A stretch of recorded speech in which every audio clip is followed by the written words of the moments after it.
ओम शांति। आज हम सुनते हैं बाबा के 24/4 के साकार महावाक्य। हेडिंग में बाबा ने कहा, मीठे बच्चे, अभी तुम ऐसी दुनिया के मालिक बनते हो जहां कोई हद नहीं। योग बल से सारे विश्व की राजाई लेना, ये भी वंडर है। प्रश्न दिया बाबा ने, ड्रामा के किस बंधन में बाप भी बांधा हुआ है? उत्तर में बाबा कहते, मुझे तुम बच्चों के सम्मुख आना ही है। मैं इस बंधन में बांधा हुआ हूं।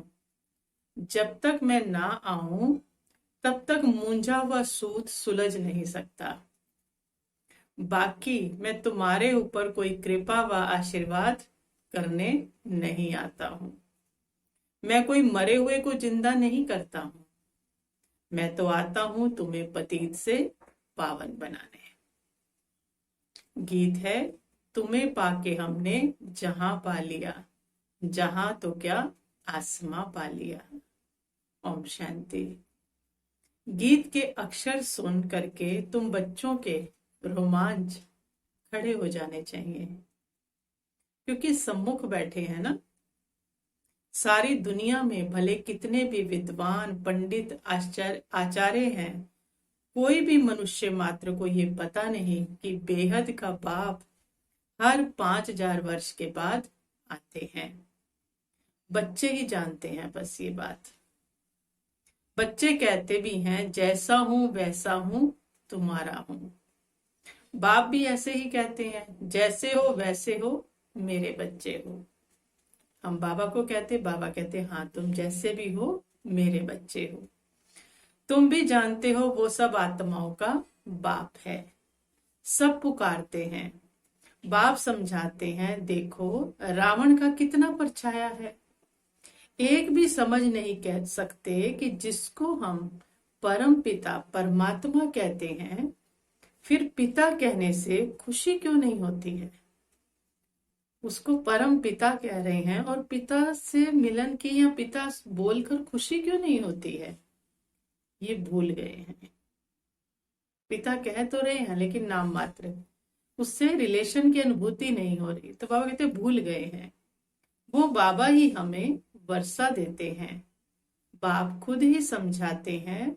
ये इतनी सहज बात भी कोई समझ नहीं सकते। हमें भी कब समझ आई? जब बाबा ने आकर बताई। बाप समझाते हैं, ये तो वही है जिसको सारी दुनिया पुकारती है। ओ खुदा, हे राम, ऐसे पुकारते पुकारते प्राण छोड़ देते हैं। यहाँ वो बाप तुमको पढ़ाते हैं। जिसको पुकारते पुकारते लोग प्राण छोड़ देते हैं, वो बाप तुमको पढ़ाते हैं। तुम्हारी बुद्धि अब कहाँ चली गई है? बाबा आया हुआ है। कल्प पहले माफिक।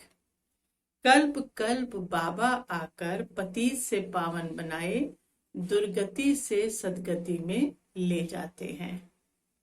गाते भी हैं सर्व का पतित पावन। बाप, अभी तुम बच्चे उनके सम्मुख बैठे हो, तो नेचुरल सी बात है, पावन तो जरूर बनेंगे। तुम हो मोस्ट बिलीवेड स्वीट चिल्ड्रन।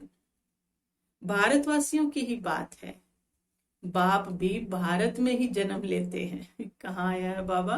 भारत में ही आए हैं। तो जरूर बाबा कहते हैं, मैं भारत में जन्म लेता हूं तो जरूर वही प्यारे लगेंगे ना। याद भी सब उनको करते हैं जो जिस धर्म के हैं। वो अपने धर्म संस्थापक को याद करते हैं। भारतवासी ही नहीं जानते कि हम आदि सनातन देवी देवता धर्म के थे। बाबा समझाते हैं, भारत ही प्राचीन देश है, तो कह देते हैं, कौन कहते हैं कि भारत ही सिर्फ था? वो पूछते हमसे, तुम्हें कौन कहते हैं कि भारत ही सिर्फ था? अनेकानेक बातें सुनते हैं। कोई क्या कहेगा, कोई क्या कहेगा। अलग अलग बातें हम बच्चे सुनते रहते हैं। कोई कहते हैं, कौन कहता है कि गीता शिव परमात्मा ने गाई है? हमसे पूछते हैं, तुम्हें किसने कहा है कि गीता शिव परमात्मा ने गाई है? कृष्ण भी तो परमात्मा था, उसने गाई है। और फिर क्या कहते हैं दूसरी बात, परमात्मा सर्वव्यापी है, उनका ही सारा खेल है, भगवान के ये सब रूप हैं। तीसरी बात, भगवान के ही सारे रूप हैं, भगवान ही अनेक रूप धरकर लीला करते हैं, सारी भगवान की लीला चल रही है, भगवान जो चाहे सो कर सकते हैं। फिर और क्या कह देते हैं, जो चाहे सो कर सकते हैं। अभी तुम बच्चे जानते हो माया भी कितनी प्रबल है, ये रावण का परछाया पड़ा हुआ है ना, जो हमें भी समझ नहीं आती थी, तो अब बाबा ने समझाई। ऐसे उनकी भी कोई गलती नहीं है, उनको भी यही समझ में नहीं आती बात। आज कहते हैं बाबा हम वर्षा जरूर लेंगे, नर से नारायण बनेंगे, कल होंगे ही नहीं। कई कई ऐसे भी हुए ना जो कहते कहते भी चले गए। तुम जानते भी हो कितने चले गए, फारक्ती दे दी। मम्मा को मोटर में घुमाते करते थे। पापा कहते हैं मम्मा को भी जो बच्चे मोटर में घुमाते करते थे आज है नहीं, बाबा को ही छोड़ दिया। मोटर में घुमाना खाली नहीं छोड़ा, बाबा को छोड़ दिया। ऐसे अच्छे अच्छे भी माया के संग में आकर ऐसा गिरते हैं जो एकदम नीचे पड़ जाते हैं। जिन्होंने कल्प पहले समझा है वही समझेंगे। आजकल दुनिया में तो देखो क्या लगा हुआ है, और तुम बच्चे अपने को देखो क्या बनते हो। दुनिया गिरती जा रही है, उनकी गिरने की कोई हद नहीं है, और बाबा अपने बच्चों को ऊपर उठाता जा रहा है, तो ऊपर उठने की भी कोई हद नहीं है। गीत सुना ना, कहते हैं हम ऐसा वर्षा लेते हैं जो हम सारे विश्व के मालिक बन जाते हैं। वहां कोई हद की बात होती ही नहीं, तेरी मेरी होती ही नहीं है, तेरा हिस्सा ये मेरा हिस्सा, वहां कोई हद की बात होती ही नहीं। यहाँ हदें लगी हुई हैं हर चीज में। कहते हैं हमारे आसमान में तुम्हारा एरोप्लेन आएगा तो शूट कर देंगे। आसमान भी बांट लिए हैं, धरती तो बांटी थी, आसमान भी बांट लिए हैं। वहां तो कोई हद की बात ही नहीं रहती। ये भी गीत गाते हैं परंतु अर्थ थोड़ी समझते हैं। तुम तो जानते हो बरोबर बाबा से फिर से हम विश्व के मालिक बन रहे हैं। अनेक बार ये 84 का चक्कर लगाया है, थोड़ा समय करके दुख पाया है, सुख तो बहुत है। इसलिए बाबा कहते हैं तुम बच्चों को अपार सुख देता हूं, अब माया से हारो मत। बाबा साथ है ना, इसलिए बाबा कहते हैं माया से अब हारो मत। बाप के बच्चे ढेर हैं, सब तो एक जैसे सपूत नहीं हो सकते। कोई को 5-7 बच्चे होते हैं, उनमें से 1-2 कपूत भी होते हैं, सारे थोड़ी बाबा कहते सपूत होते हैं। तो वो माथा ही खराब कर देते हैं, लाखों करोड़ों रुपया उड़ा देते हैं। बाप एकदम धर्मात्मा और बच्चे बिल्कुल चटकाते में। बाबा ने ऐसे बहुत से मिसाल देखे हैं, लौकिक की बात कर रहे हैं, तो यहाँ भी बाबा कहते सारे थोड़ी सपूत होंगे, कोई कोई तो तंग भी करेंगे। तुम बच्चे जानते हो सारी दुनिया इस बेहद बाप के बच्चे हैं। बाप कहते हैं मेरा बर्थ प्लेस ये भारत है। हर एक को अपनी धरती का कदर रहता है ना, दूसरी कोई जगह शरीर छोड़ते हैं तो फिर उसको अपने गांव में ले जाते हैं। बाप भी भारत में ही आते हैं। तुम भारतवासियों को फिर से बेहद का वर्षा देते हैं। तुम बच्चे कहेंगे हम फिर से सो देवता विश्व के मालिक बन रहे हैं। हम मालिक थे, अब तो क्या हाल हो गया है, कहां से कहां आकर पड़े हैं, कहां एकदम 16 कला संपूर्ण, और कहां कहते हैं हम निर्गुण हारे में कोई गुण नहीं। एकदम ऊपर से बाबा कहते पट में आके गिरे हैं। 84 जन्म भोगते भोगते ये हाल आकर हुआ है। ड्रामा को तो समझना है ना, क्योंकि परिवर्तन है ना, तो 16 कला से नीचे आते आते आते बिल्कुल नीचे आ गए। तो ये ड्रामा है, हार और जीत का खेल है। इसको कहा जाता है हार और जीत का खेल। भारत का ही ये खेल है, इसमें तुम्हारा पाठ है।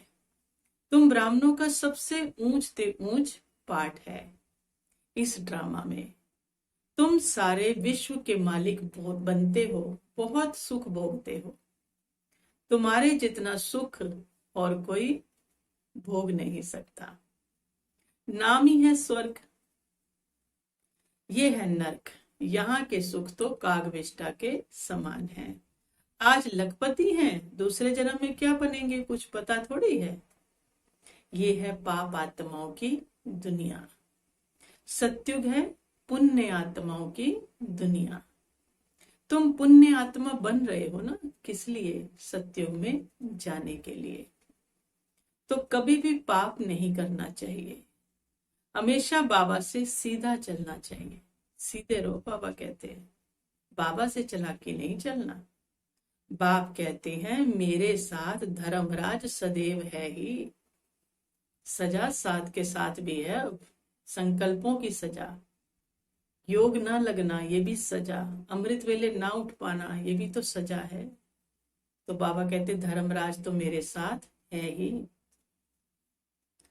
द्वापर से लेकर, द्वापर से शुरू हो जाती हैं सजाएं। सत्युग त्रेता में मेरे साथ धर्मराज नहीं रहता। द्वापर से तुम मेरे अर्थ दान पुण्य करते आ ही रहे हो। ईश्वर अर्पण कहते हैं ना, गीता में श्री कृष्ण का नाम डालने से लिख दिया है श्री कृष्ण अर्पणम। रिटर्न देने वाला तो एक बाप ही है। किसी को भी अर्पण करो भगवान कह के, रिटर्न तो उसी ने देना है। इसलिए श्री कृष्ण अर्पण कहना रॉन्ग है, ईश्वर अर्पण कहना ठीक है। श्री गणेश अर्पण कहने से भी कुछ नहीं मिलेगा, श्री गणेश को भी अर्पण करेंगे तो कुछ नहीं मिलेगा। फिर भी भावना का कुछ ना कुछ देता आता हूँ। जिस भावना से कोई किसी को पूछता है तो बाबा उसको क्या करते हैं, देने वाला तो बाबा ही है ना, तो उस रूप में उसको भावना का भाड़ा दे देते हैं। वो कहते श्री गणेश से मिला, देवी से मिला, है ना, लेकिन देने वाला पीछे से कौन है? वो शिव बाबा है।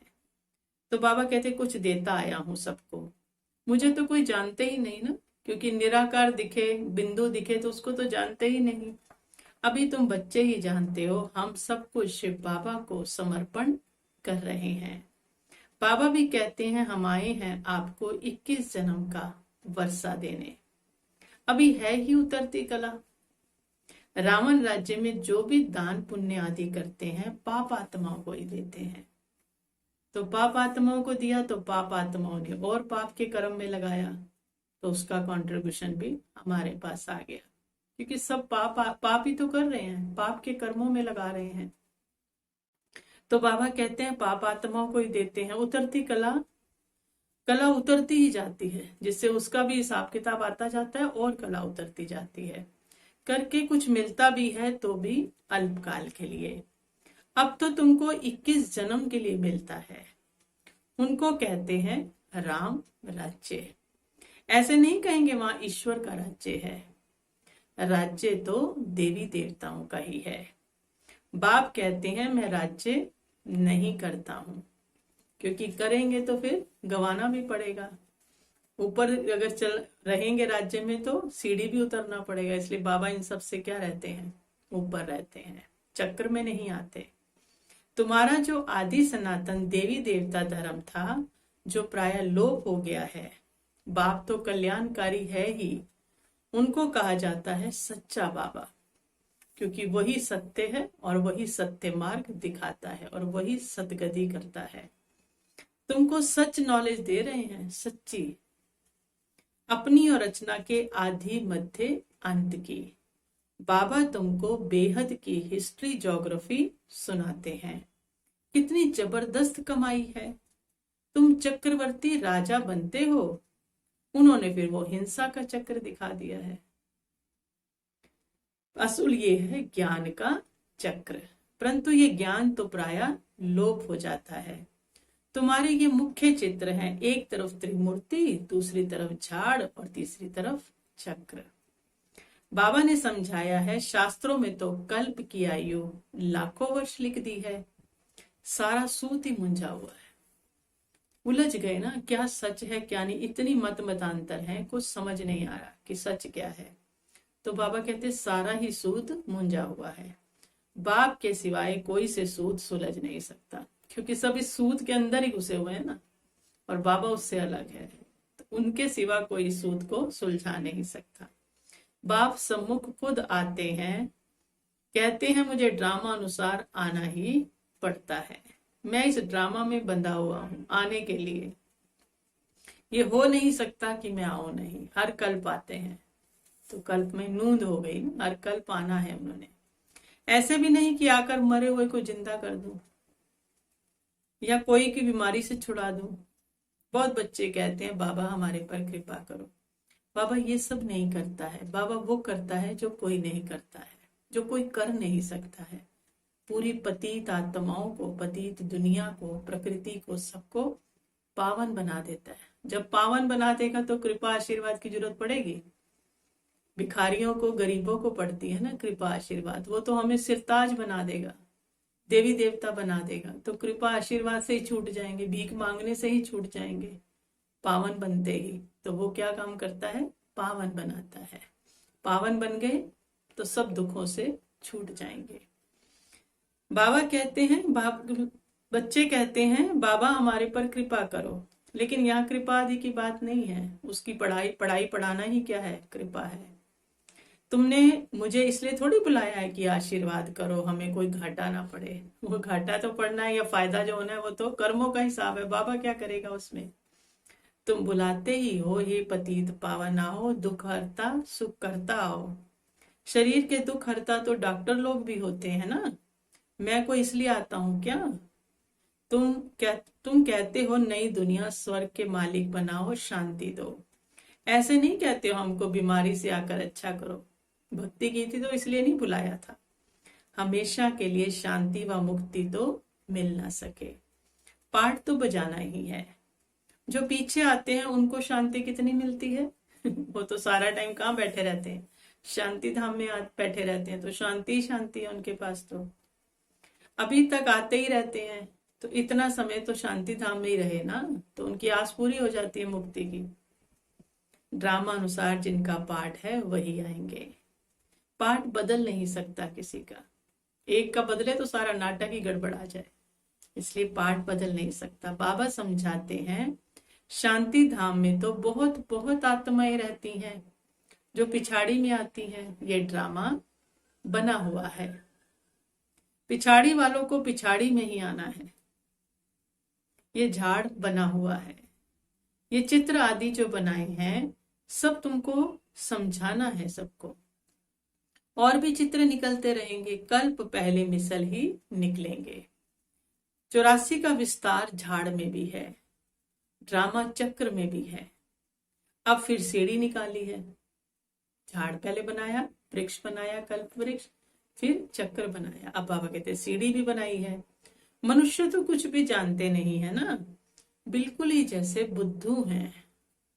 अब तुम बच्चों की बुद्धि में है परम पिता परमात्मा जो ज्ञान का सागर, शांति का सागर है, वो हमको इस तन द्वारा पढ़ा रहे हैं, ब्रह्मा तन द्वारा पढ़ा रहे हैं। बाप कहते हैं मैं आता ही उनमें हूं जो पहले पहले विश्व का मालिक था। तुम भी जानते हो बरोबर हम भी ब्रह्मा द्वारा ही ब्राह्मण बनते हैं। गीता में ये बातें हैं नहीं। बाप कहते हैं ये खुद ही नारायण की पूजा करने वाला था, ट्रेन में भी मुसाफरी करते गीता पढ़ते थे। ब्रह्मा बाबा के लिए कह रहे। मनुष्य समझेंगे ये तो बड़ा धर्मात्मा है। अभी वो सब बातें भूलते जाते हैं। इतनी गीता पढ़ते थे, इतना शास्त्र पढ़ते थे कि लोग सोचते थे कितनी धर्मात्मा आत्मा है। लेकिन बाबा कहते हैं अब जब बाबा का बना तो ये सब चीजें क्या कर रहा है, इसको भूलनी पड़ रही है, भूलते जाते हैं। फिर भी इसने गीता आदि पढ़ी है ना। बाबा कहते हैं मैं ये सब जानता हूं। अभी तुम ये विचार करो कि हम किसके आगे बैठे हैं, कौन सुना रहा है हमें, ये विचार करो। जिससे विश्व के मालिक बनते हो, फिर उनको घड़ी घड़ी भूल क्यों जाते हो? बाप कहते हैं तुमको 16 घंटा फ्री देता हूं, 8 घंटे अपना कार्य करो जीवन यापन के लिए और 8 घंटे सोने के भी। बाकी अपनी सर्विस तो करो, 8 घंटा तो अपनी सर्विस करते हो, गोया विश्व की सर्विस करते हो। इतना पुरुषार्थ करो, जो कर्म करते कम से कम 8 घंटा बाप को याद करो। अभी सारे दिन में 8 घंटा याद कर नहीं सकते। वह अवस्था तब होगी, तब समझेंगे ये बहुत सर्विस करते हैं। जिस दिन 8 घंटे की याद टिक जाएगी तब बाबा कहते मैं समझूंगा कि तुम सर्विस करते हो। ऐसे मत समझो हम बहुत सर्विस करते हैं, 8 घंटा याद नहीं है तो कोई सर्विस नहीं है, बाबा बोल रहे हैं।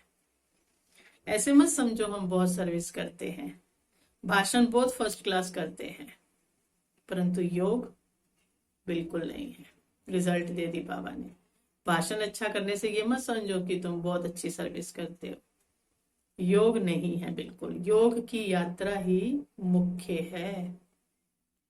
बाप कहते हैं सिर पर विकर्मों का बोझा बहुत है, इसलिए सवेरे उठकर बाप को याद करो।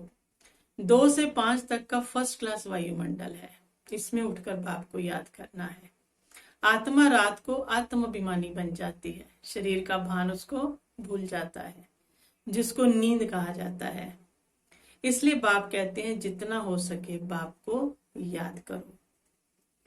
अब बाप कहते हैं मन मना भाव, ये है चढ़ती कला का मंत्र। मन को उससे लगाए रखो, अवस्था अपने आप ऊंची होती चली जाएगी। फिर बाबा ने धारणा के लिए बताया कि बाप से सीधा और सच्चा होकर चलना है, बाप से अपनी चालाकी नहीं दिखानी है। कल्याणकारी बाप के बच्चे हैं, इसलिए सर्व का कल्याण करना है, सपूत बनना है। फिर कर्म करते भी कम से कम 8 घंटा याद में जरूर रहना है। याद ही मुख्य है, इससे ही विकर्मों का बोझा उतरना है। वरदान दिया बाबा ने हम बच्चों को, पुरुषार्थ शब्द को यथार्थ रीति से यूज कर सदा आगे बढ़ने वाले श्रेष्ठ पुरुषार्थी भव। पुरुषार्थ शब्द को यथार्थ रीति से यूज करके सदा आगे बढ़ने वाले श्रेष्ठ पुरुषार्थी भव। बाबा कहते कई बार पुरुषार्थी शब्द भी हार खाने में व असफलता प्राप्त होने में अच्छी ढाल बन जाता है। पुरुषार्थी शब्द को भी ढाल के रूप में यूज कर लेते हैं, जिससे हार होती है, असफलता होती है। जब कोई भी गलती होती है तो कह देते हैं हम तो भी पुरुषार्थी हैं, गलतियां तो होंगी। लेकिन यथार्थ पुरुषार्थी कभी हार नहीं खा सकते, क्योंकि पुरुषार्थ शब्द का यथार्थ अर्थ है स्वयं को पुरुष अर्थात आत्मा समझकर चलना। पुरुषार्थ मतलब पुरुष अर्थ, तो स्वयं को आत्मा समझकर चलना। ऐसे आत्मिक स्थिति में रहने वाले पुरुषार्थी को तो सदैव मंजिल को सामने रखते हुए चलेंगे। वे कभी रुकते नहीं, हिम्मत उल्लास छोड़ते नहीं। तो पुरुषार्थी शब्द को ढाल के रूप में यूज नहीं करना। कोई गलती हो गई तो मैं पुरुषार्थी हूँ, बाबा ने कहा पुरुषार्थी मतलब आत्मिक स्थिति में रहने वाला, तो उसके आगे तो मंजिल रहेगी, ना कभी थकेगा ना कभी उल्लास कम होगा। स्लोगन दिया बाबा ने, मास्टर सर्वशक्तिवान की स्मृति में रहो, ये स्मृति ही मालिकपन की स्मृति दिलाती है। मास्टर सर्वशक्तिवान की स्मृति में रहो, ये स्मृति ही मालिकपन की स्मृति दिलाती है। अच्छा, ओम शांति।